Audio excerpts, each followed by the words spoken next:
today I am sharing fried fish recipe using national spice mix. So let's get started. Take a tray, add water, vinegar, ginger garlic paste, salt and mix it well. Take a fish and place deep cuts with knife.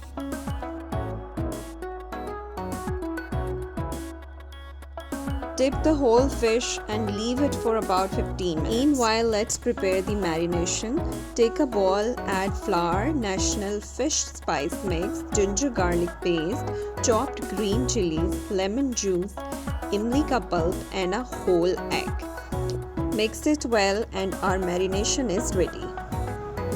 Take the fish out of the water and pat dry using paper towel. Apply marination both sides equally and leave it for about 2 hours.